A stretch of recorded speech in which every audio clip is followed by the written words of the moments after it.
जरा सोचिए, एक परिवार बड़े मजे से खुशी खुशी नाव की सवारी पर जाता है, लेकिन कागजों पर या कहिए व्यवस्था की नज़र में वो लोग उस नाव पर कभी मौजूद ही नहीं थे। ये सुनकर ही काफी अजीब लगता है। बिल्कुल। और आज जब हम अपने स्रोतों का ये गहन विश्लेषण शुरू कर रहे हैं ना, तो हमारे सामने एक बहुत ही प्रासंगिक और सच कहूं तो काफी परेशान करने वाला न्यूज़ एडिटोरियल है। इसका नाम है लापरवाही की कीमत। जी, द प्राइस ऑफ नेग्लिजेंस। हाँ, और ये लेख मध्य प्रदेश के जबलपुर में जो बरगी डैम है, वहाँ हुए उस दुखद क्रूज बोट हादसे पर केंद्रित है। इस हादसे ने ना पूरे सिस्टम की कलई खोल कर रख दी है। सही कहा आपने। एकदम पोल खोल दी है। तो आज की इस पूरी चर्चा का हमारा मेन मिशन यही है कि हम ये समझें कि कैसे जो प्रशासनिक कमियां होती हैं, जो सिस्टम का लचीलापन है, वो एक बहुत ही साधारण से टूरिस्ट ट्रिप को एक भयंकर त्रासदी में बदल देता है। मतलब ये सिर्फ एक प्राकृतिक आपदा की कहानी नहीं है। ये हमारे देश में जो इनलैंड वाटर टूरिज्म है, यानी जो जल पर्यटन है, उसमें आपदा प्रबंधन और नियमों की अनदेखी का एक बहुत बड़ा केस स्टडी है। बिल्कुल। और अगर हम उस दिन की बात करें। हाँ, गुरुवार का दिन था। एक क्रूज पर बहुत सारे लोग सवार थे और अचानक एक तेज तूफान आता है और नाव पलट जाती है। अब तक 9 शव बरामद हो चुके हैं और कई लोग अभी भी लापता हैं। देखिए, ये घटना इस बात का ना बहुत ही स्पष्ट उदाहरण है कि जब कोई भी व्यवस्था संस्थागत रूप से यानी इंस्टीट्यूशनल तरीके से लापरवाह हो जाती है तो उसके नतीजे कितने भयानक हो सकते हैं। तूफान तो देखिए एक प्राकृतिक घटना थी, वो तो आना ही था। लेकिन उस तूफान से जो इतनी बड़ी जनहानि हुई ना, वो पूरी तरह से मानव निर्मित थी, इंसान की गलती थी। मतलब इसे टाला जा सकता था? बिल्कुल टाला जा सकता था। जब हम इस संपादकीय को बहुत बारीकी से पढ़ते हैं तो ये एकदम साफ हो जाता है कि ये दुर्घटना बस एक दिन में अचानक नहीं हुई। अच्छा। हाँ, ये तो उन छोटी छोटी चूकों और गलतियों का नतीजा है जिन्हें सिस्टम में बहुत लंबे समय से बर्दाश्त किया जा रहा था। ये जो आपने बात कही ना, छोटी छोटी चूकों वाली, इस पूरी घटना में सबसे ज्यादा चौंकाने वाली बात मुझे यही लगी। मतलब जब हादसा हुआ और बचाव दल जो रेस्क्यू टीम है वहां पहुंची, तो उनके पास सबसे बुनियादी जानकारी ही नहीं थी। डेटा ही नहीं था उनके पास। सोचिए, उन्हें यही नहीं पता था कि असल में पानी में कितने लोग गिरे हैं। स्रोत में बहुत ही स्पष्ट रूप से बताया गया है कि प्रशासन या जो बोट ऑपरेटर है, उसके पास यात्रियों की कोई सूची या मैनिफेस्ट था ही नहीं। जी, कोई रिकॉर्ड नहीं था। वो लोग बस ये अंदाजा लगाए थे कि भाई कितने टिकट बिके हैं, और इसका सीधा सा मतलब ये हुआ कि जो छोटे बच्चे अपने माता पिता के साथ गए थे, जिनका टिकट नहीं लगता, वो तो सिस्टम की नजर में उस नाव पर थे ही नहीं। वो हिडन पैसेंजर्स बन गए। का खतरा नहीं होता ना। यहाँ तो ये सीधे तौर पर जिंदगी और मौत का सवाल है। सही बात है। और ये एक बहुत ही गंभीर व्यवस्थागत खामी है। मतलब इसे आप छोटी बात नहीं कह सकते। देखिए, किसी भी बचाव कार्य या रेस्क्यू ऑपरेशन का ना अपना एक विज्ञान होता है, एक साइंस होता है। वो कैसे काम करता है? जब एनडीआरएफ या गोताखोरों की टीम किसी ऐसी जगह पर पहुंचती हैं तो वो पानी में एक ग्रिड बनाते हैं और एक पक्की संख्या के आधार पर अपनी खोज शुरू करते हैं। अच्छा, मतलब उन्हें एक टारगेट नंबर चाहिए होता है। बिल्कुल। अगर उन्हें बताया जाए कि नाव पर 30 लोग थे तो वो उन 30 लोगों के मिलने के बाद ही आधिकारिक तौर पर अपना ऑपरेशन समाप्त मानेंगे। समझ रही हूँ। लेकिन जरा सोचिए, अगर वहां 5 ऐसे बच्चे थे जिनका कोई रिकॉर्ड ही नहीं है, तो बचाव दल को उनके होने का पता ही कैसे चलेगा? वो तो उन्हें ढूंढेंगे ही नहीं। बाप रे, ये तो बहुत ही डरावना है। इसीलिए एक सटीक मैनिफेस्ट सिर्फ एक कागजी औपचारिकता या फॉर्मेलिटी नहीं है। ये किसी भी आपातकालीन स्थिति में जो हम प्रतिक्रिया देते हैं ना, उसकी नींव होती है। हाँ, पर यहाँ मेरे दिमाग में एक सवाल आ रहा है। क्या इस तरह के जो स्थानीय पर्यटन स्थल होते हैं, वहाँ हर एक यात्री का डेटा रखना सच में व्यावहारिक है? मतलब अक्सर हमने देखा है कि लोग आते हैं, 150 रुपए का टिकट खरीदते हैं और नाव पर बैठ जाते हैं। वहाँ इतनी भीड़ होती है। अगर ऑपरेटर हर व्यक्ति का, हर एक बच्चे का नाम और उम्र लिखने लगे, तो क्या ये उनके लिए एक बहुत बड़ी प्रशासनिक अड़चन नहीं बन जाएगी? हाँ, ये सवाल अक्सर उठता है। शायद इसीलिए वो लोग इस पूरी प्रक्रिया को टाल देते हैं। देखिए, ये जो आपने कहा ना, प्रशासनिक अड़चन और लोगों की जान की कीमत, इन दोनों के बीच का ये तर्क ही इस पूरी समस्या की असली जड़ है। अच्छा। हमारे यहाँ जल पर्यटन को अक्सर एक बहुत ही असंगठित और अनौपचारिक क्षेत्र माना जाता है। ऑपरेटरों को लगता है कि भाई मैनिफेस्ट तैयार करने में बहुत समय लगेगा। हाँ, लाइनें लंबी हो जाएंगी। बिल्कुल, उनका टर्न अराउंड टाइम बढ़ेगा और मुनाफा कम हो जाएगा।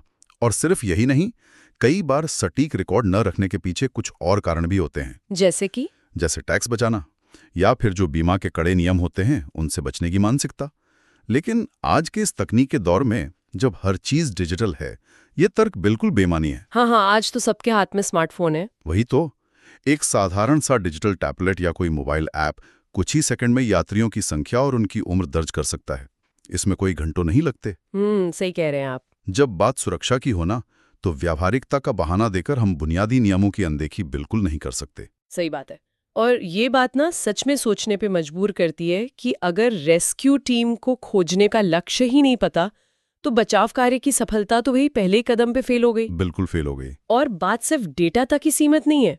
मतलब बिना सही आंकड़ों के लोगों को पानी में उतार दिया, उसके बाद जो सुरक्षा के इंतजाम उस नाव पर थे ना, उनकी सच्चाई और भी ज्यादा डरावनी है। हाँ, वो जो लाइफ जैकेट वाला हिस्सा है इस रिपोर्ट का। हाँ, संपादकीय के अनुसार जो लोग इस हादसे में जीवित बचे हैं, उन्होंने बताया है कि यात्रा के दौरान किसी भी यात्री ने लाइफ जैकेट नहीं पहनी थी।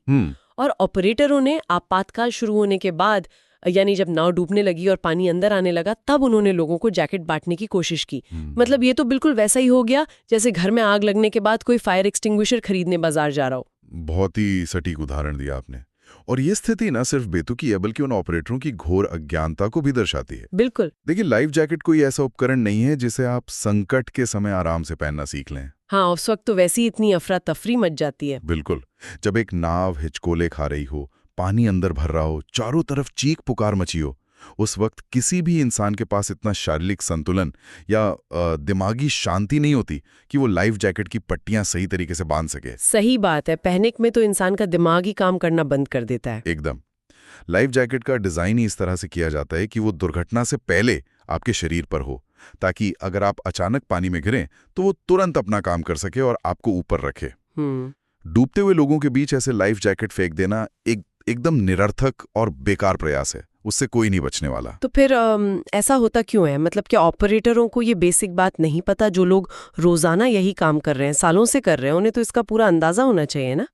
मुझे तो ऐसा लगता है कि कहीं ना कहीं ये मान लिया गया है कि भाई लाइफ जैकेट पहनना ना बस एक विकल्प है, एक ऑप्शन है, कोई जरूरी या अनिवार्य नियम नहीं है। हाँ, ये एक बहुत बड़ा कारण है। और हो सकता है कि जो पर्यटक आते हैं वो भी इसे पहनने में थोड़ी गर्मी या असहज महसूस करते हो, और ऑपरेटर उन्हें नाराज नहीं करना चाहते हो। बस यही वो बिंदु है जहां नियम और जमीनी हकीकत के बीच की खाई हमें साफ नजर आती है। देखिए, नाव ऑपरेटरों के लिए जो अनिवार्य ट्रेनिंग होती है ना, जो उन्हें लाइसेंस मिलने से पहले दी जाती है, हाँ, उसमें बहुत स्पष्ट रूप से सिखाया जाता है कि बिना लाइफ जैकेट पहने नाव का इंजन चालू ही नहीं होना चाहिए। अच्छा, ये नियम है? बिल्कुल नियम है। लेकिन जमीनी स्तर पर क्या होता है, सुरक्षा को किसी की सुंदरता या सुविधा के लिए दांव पर लगा दिया जाता है। हाँ, लोग सोचते होंगे कि अरे जैकेट में फोटो अच्छी नहीं आएगी। बिल्कुल यही होता है।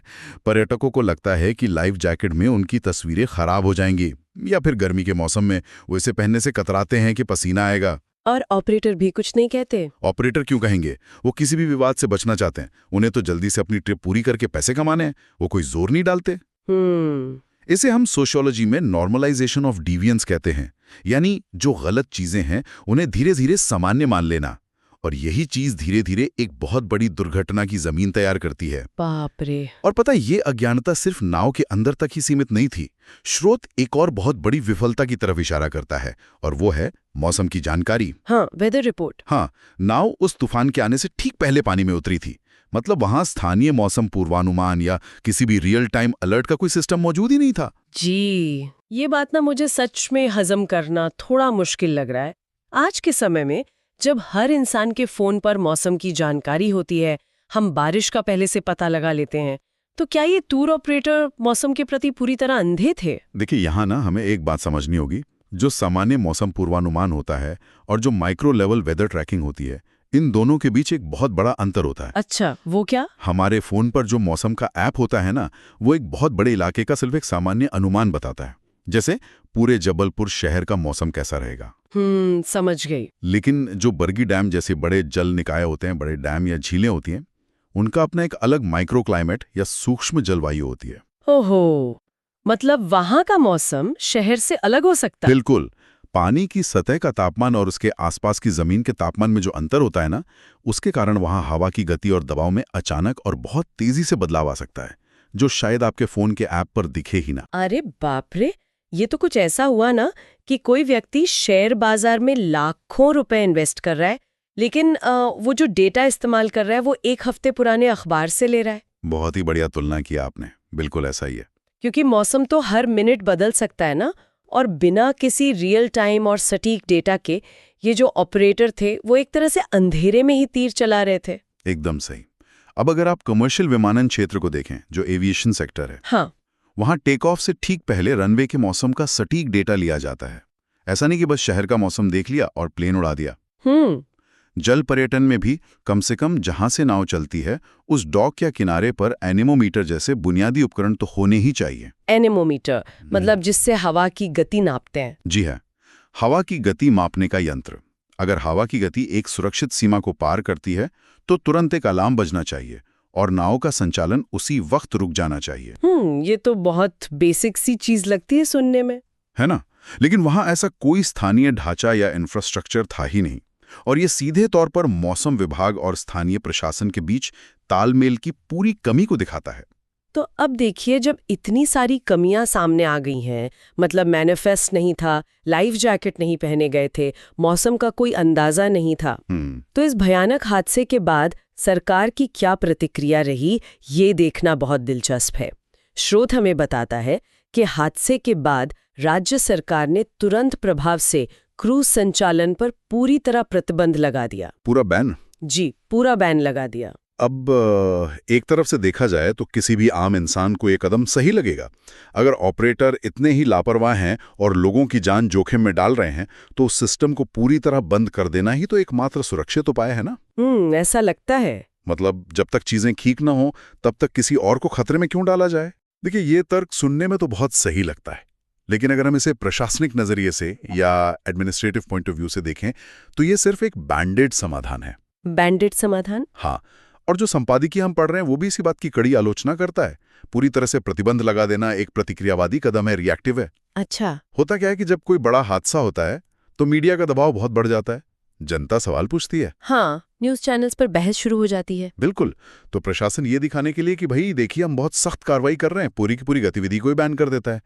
लेकिन ये इस समस्या का कोई स्थायी या प्रोएक्टिव समाधान तो नहीं है ना? हाँ, ये तो वही बात हो गई कि अगर किसी हाईवे पर बहुत सारे एक्सीडेंट हो रहे हैं तो क्या हम उस पूरे हाईवे को ही बंद कर देते हैं? बिल्कुल नहीं। नहीं ना, हम वहाँ ट्रैफिक नियम सख्त करते हैं, स्पीड लिमिट लगाते हैं। एकदम सही बात है। तो क्या इसका मतलब ये है कि इस तरह के जो बैन लगाए जाते हैं वो वास्तव में जमीनी हालात को सुधारने के बजाय बस एक कागजी कार्रवाई या दिखावे का हिस्सा बनकर रह जाते हैं? जी, काफी हद तक यही होता है। क्योंकि अगर आप पूरे के पूरे पर्यटन को ही बंद कर देंगे तो वहाँ जो स्थानीय लोग हैं उनका रोजगार और वहाँ की अर्थव्यवस्था पर भी तो बहुत बुरा असर पड़ेगा।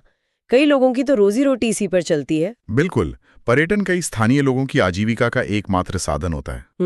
ये जो पूर्ण प्रतिबंध है ना, ये असल में प्रशासन की अपनी विफलता को छुपाने का बस एक तरीका है। ये इस बात की स्वीकारोक्ति है कि प्रशासन अपने ही नियमों को लागू करवाने में पूरी तरह अक्षम है, फेल हो गया है, इसलिए उन्होंने खेल ही बंद कर दिया। बाप रे, ये तो बहुत गहरी बात है। वास्तविक समाधान तो रेगुलेटरी गवर्नेंस या नियामक शासन को मजबूत करने में है। तो फिर ये जो रेगुलेटरी गवर्नेंस है, ये जमीन पर दिखना कैसा चाहिए? मतलब इस संपादकीय में ऐसी क्या नीतियां या पॉलिसी सुझाई गई हैं जिन्हें लागू करने से हम आगे ऐसे हादसों को रोक सकें? देखिए, इसमें कुछ बहुत ही स्पष्ट और जरूरी कदम सुझाए गए हैं।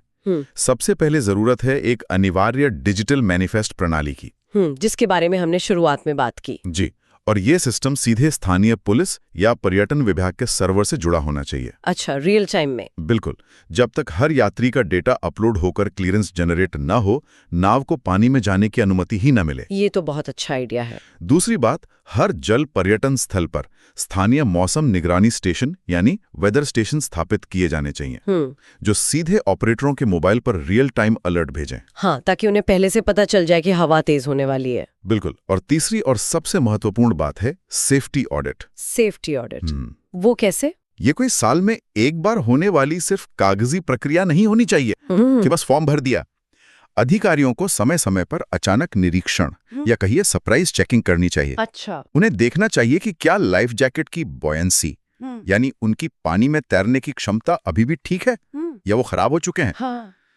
क्या जो नाव चला रहे हैं उन ऑपरेटरों को CPR देना आता है? हाँ। क्या वो किसी भी आपातकालीन प्रोटोकॉल का पालन कर रहे हैं? और अगर वो पालन नहीं करते हैं तो? अगर कोई भी ऑपरेटर इन बुनियादी सुरक्षा नियमों का पालन नहीं करता है तो सिर्फ उस पर्टिकुलर ऑपरेटर का लाइसेंस रद्द होना चाहिए, उस पे भारी जुर्माना लगना चाहिए, ना कि आप पूरी की पूरी इंडस्ट्री पर ही ताला लगा दें। हाँ, ये बहुत स्पष्ट है। मतलब इसका सीधा सा अर्थ ये हुआ कि नियमों को अब कोई विकल्प या ऑप्शन नहीं बल्कि नाव चलाने की सबसे पहली और अनिवार्य शर्त बनाना होगा। बिल्कुल। तो इस पूरी चर्चा से जो तस्वीर उभर कर हमारे सामने आती है ना, वो ये है कि बरगी डैम का ये हादसा महज एक प्राकृतिक घटना या किसी की खराब किस्मत का नतीजा बिल्कुल नहीं था। ये तो एक तरह का परफेक्ट स्टॉर्म था, एक ऐसा तूफान जहां हमारी व्यवस्था की हर एक कड़ी ने अपना काम करने से पूरी तरह इनकार कर दिया। सही कहा। गलत डेटा का होना, लाइफ जैकेट का सही समय पर उपयोग ना होना, मौसम की जानकारी का पूरी तरह अभाव और सरकारी ऑडिट का ना होना, इन सब चीजों ने मिलकर एक हंसते खेलते मनोरंजन की जगह को मौत की कुएं में बदल दिया। और यही आज के इस गहन विश्लेषण का सबसे बड़ा और कड़वा निष्कर्ष है। देखिए, सुरक्षा ना कभी भी एक स्थिर चीज नहीं होती है, ये एक निरंतर चलने वाली प्रक्रिया है। लगातार इस पर काम करना पड़ता है। बिल्कुल।